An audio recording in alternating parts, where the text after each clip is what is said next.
Are you just getting started in real estate or trying to grow your portfolio but not sure where to begin? In today's episode, we're going to find out what some of the best investors in the industry would do today if they had to start from scratch. Our first guest today is Brandon Turner, former host of the Bigger Pockets show and a highly respected voice in the real estate industry.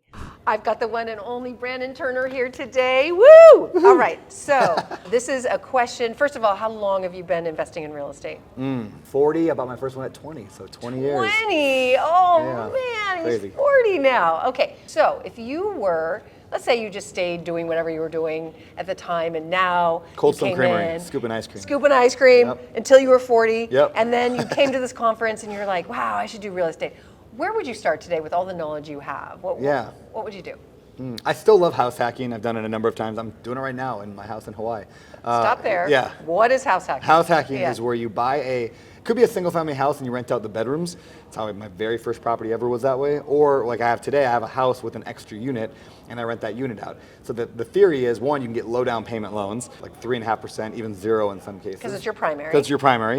You only got to live there for a year, then you can move out and do it again, Yeah. potentially. I mean, that doesn't say that in the documents, but no one's asking. Yep, exactly. Yeah. Yeah, and there's a lot of easy, it's like training wheels for real estate investors. So you'll learn a lot along the way. You can acquire a big piece of property with very low money down. I just love house hacking, and if you do it right, you can live for cheap or for free. Yeah. I mean, right now, when I got started, I rented out the bedrooms, lived for free. Today, it covers maybe a third of my mortgage, but it's still a third of my mortgage that I'm not having to pay on a $4 million house. So. I think it's hysterical because I still house hack. It's Yeah. how I started as Yep. well 30 years ago, and we still literally the renting out the units on our property Yeah. pays for everything. Yeah, it's wild. It's amazing. So I wonder who came up with the word house hacking. I don't know. We Somebody just, brilliant. Yeah, and we just good called it looking, renting out amazing. rooms, but Brandon Turner came up with that term, and now it's a household term. Yeah, How does it's- that make you feel?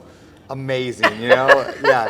Well, the truth is, I've probably, because I like to coin terms. I do it all the time. You put a little TM next to anything, Yeah. and it becomes yours. But I think 2 have taken off. It's house hacking and Burr. Yeah. So the 200 other ones I've come up with have just died. But I didn't realize you came up with Burr, too. yeah, Burr, Oh, yeah. Man, Yeah. you guys were sitting with a legend. All right.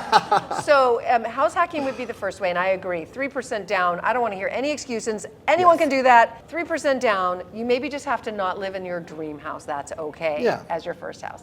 So then once you do that, then what? Here's the thing I did not do and I wish I would have done, is I never read a business book for a decade. I read a ton of real estate books. I mean, I've read every real estate book I think ever written. I just love them and I could not get enough of them. But I never read a book about how to establish core values or how to hire an assistant or how to set a vision and work backwards to goals and benchmarks and weekly habits. I didn't learn any of that stuff. How to inspire people, how to lead. And so I would start reading business books, and I would not think of myself as a real estate investor. I would think of myself as a business owner who happens to do real estate. Read the real estate books, but I'd read the business book, and then I would build a company that buys real estate. So that means picking your lane, what's your niche, what's your strategy, what's your location, getting real targeted on that. What's your goal? What's your goal? So where are many you people headed? don't even know that. Yeah, Yeah. and base the goal on where you want to get someday. But I always like the idea of not necessarily where you want to get, though that's important, is who you want to be. What do you want your life to look like 5 years in the future? Which is something I've actually worked on with you and Rich before, which is like visioning the future. Like, what do I want when I really think about the ideal future 5 or 10 years from now? Let's envision that, and then we build a goal that lines up with that. We build annual goals that line with that, quarterly goals that line with that, and then every week I'm doing actions that line up to the quarter, to the year, to the vision. Well, you're not going to fail learning how to be a leader. Just learning leadership skills, whether you volunteer for a charity, Yeah. if you're on your HOA, just learn. There's going to be leading a family. Yeah. Learning how to be a leader is so important. So and important. most It's hard to people- get in a book. You got to do it in order to You got to do it, step but it up. also helps to read about it. Yeah, it 'cause does help most to of read. us Yep. And didn't then, learn it Yeah, growing and then up. you Yeah. do it. You read it and then you do it. And so you can read Jocko Willink's Extreme Ownership and say, okay, well, a good leader has extreme ownership. But if you don't go out there and find a way to take extreme ownership, Yeah. then what's the point of reading the book? Yeah. So I'm a big believer in just put yourself into situations where you are in charge. And the cool thing is, most people just want to be led. Being a leader is not hard because most people, think of a group of friends. You all get together and everyone's like, well, where do you want to go to dinner? I don't know. Where do you want to go to dinner? Where do you want? Just be like, I suggest we go here. And all of a Yeah. sudden everyone's like, yeah, good idea.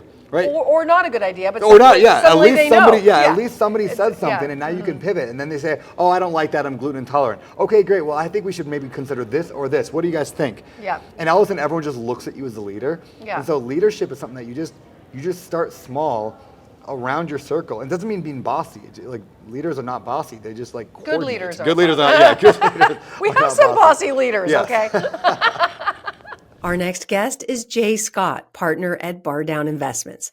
With a background in multifamily, house flipping, and market analysis, Jay is widely known for his expertise on real estate and the economy. So a lot of people think we're just lucky because we started 10, 20, 30 years ago. But if you lost everything and had to start over today, what would you be doing? That's a really good question because there are a lot of people that are starting today who probably do think that we got lucky. Yeah. 10, 15 years ago. And I'm not gonna lie. Things were different and in some respects easier back then. Yes. But keep in mind that there's a lot of ways to make money in real estate. So we make money from cash flow, obviously. Hopefully we're charging more in rent than our expenses. We make money from appreciation. Value goes up over time. We make money from tax benefits. Real estate investments have tremendously good tax benefits.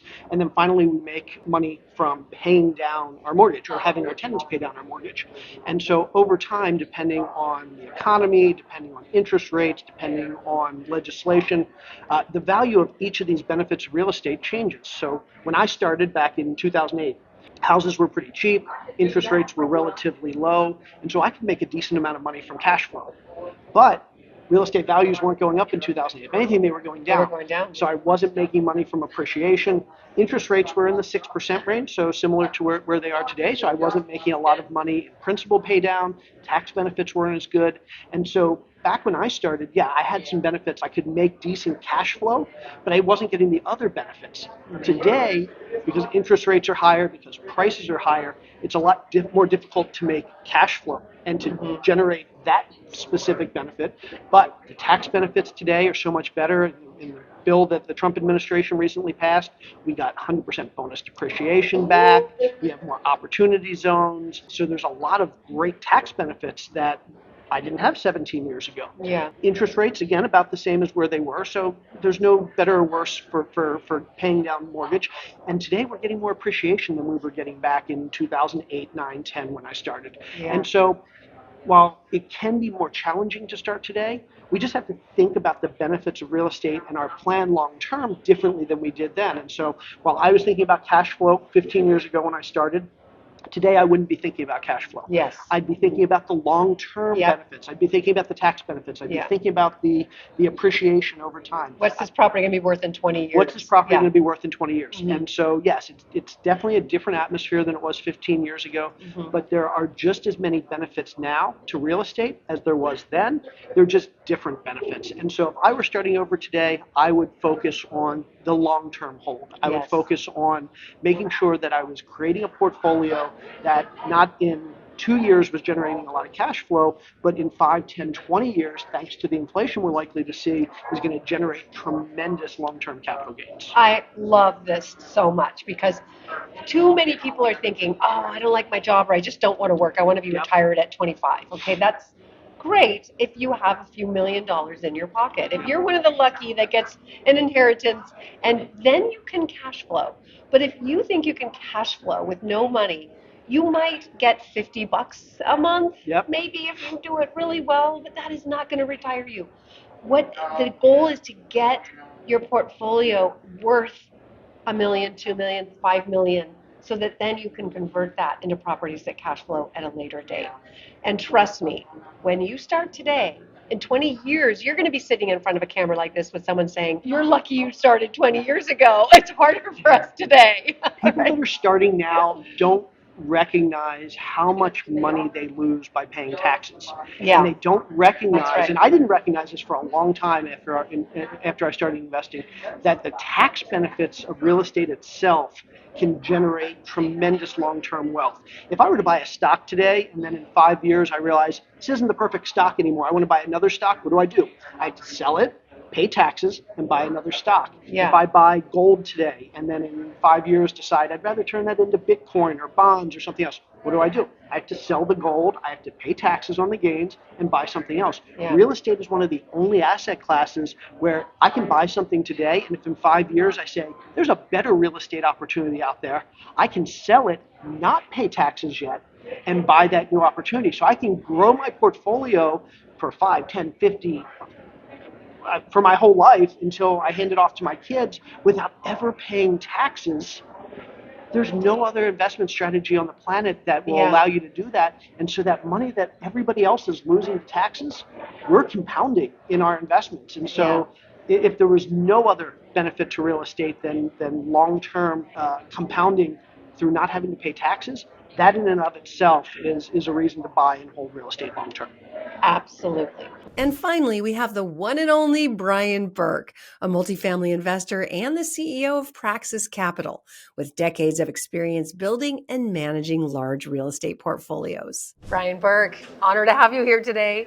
Okay, so a lot of people think that because we have years on us, we got to start years ago, that we're lucky. But if you had to start today, what would you tell people? What would you do? I would say that when I was first getting started, I used to think that the people that have been in the business for 20 and 30 years were lucky because they got started before I did. Me too. So that'll never go away. That'll never go away. And in 20 years, people will be saying that to you. They'll be saying, because you started today. That's exactly right. I mean, it's not a matter of luck. It's not a matter of, well, you got started before I did, so therefore, I'm not going to have the same fortune that you had.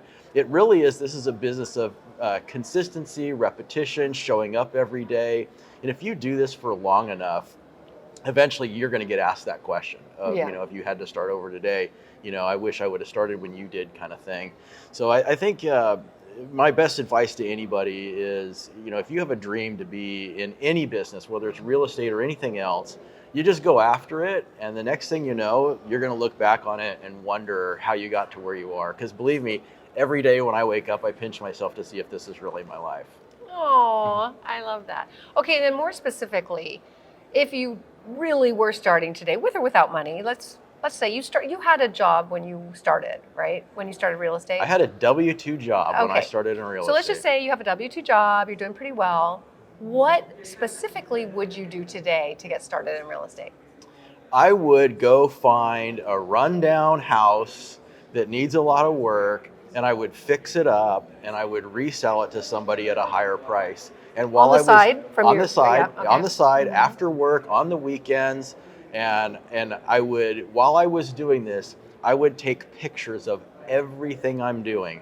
You would take a picture of what the house looked like before, you'd take a picture of the progress of the renovation, you'd take pictures of it when it's done, and then you'd create an exhibit that would show what you paid, what you spent, and what you sold it for, and how much money you made. And that's what you call building a track record. And then if you can repeat that and do that over and over again, even if you're only making a little bit of money, what you're doing is you're gaining experience. And really, as you grow in your real estate career, everything is related to your experience and your track record, and you have to build it somewhere. And people think like, oh, you have to start by doing 100-unit apartment complexes. Please don't.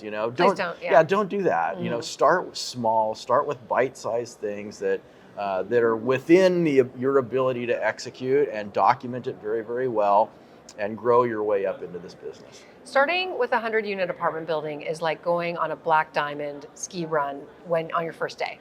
Like that's maybe you can do it, but most people should start in the green. I think you should start on flat land and see if you can stand on the skis first. Yeah, because I can't. I would just fall. So. Perfect. Thank you. And if you would like to know how to purchase your first rental property, just go to realwealth.com/90 days. That's the number 90 days, realwealth.com/90 days. We created this guide to help you get your first rental property. And if you want more content like this, be sure to subscribe to our channel so you can get alerted on our next shows. I'm Kathy Fettke. Thanks for joining me here on The Real Wealth Show, and we'll see you next time.